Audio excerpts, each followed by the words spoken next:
मनोरमा खेडकर यांच्या बंगल्यामधून काल पुणे पोलिसांनी पिस्तूल जप्त केलेला आहे। त्याचबरोबर पिस्तुलामधील काही गोळ्या देखील जप्त केलेल्या आहेत। याच पिस्तुलाचा धाक दाखवून शेतकऱ्यांना धमकावल्याचा मनोरमा खेडकर यांच्यावरती आरोप आहे। त्यासाठी आता पौड पोलिसांनी त्यांना अटक केल्यानंतर पिस्तूल जप्त करण्यात आलं। .25 वेबली अँड स्कॉट या पिस्तुलासह 3 गोळ्या जप्त करण्यात आल्या।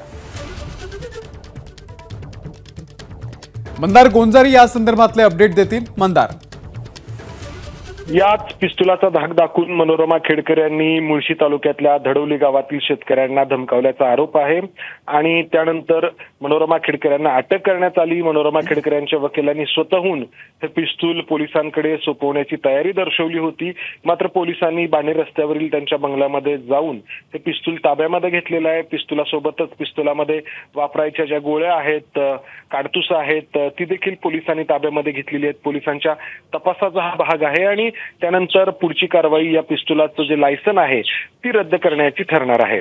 अमोल, निश्चित मंदार, धन्यवाद दिलेल्या या संपूर्ण माहितीबद्दल। एबीपी माझा, उघडा डोळे बघा नीट।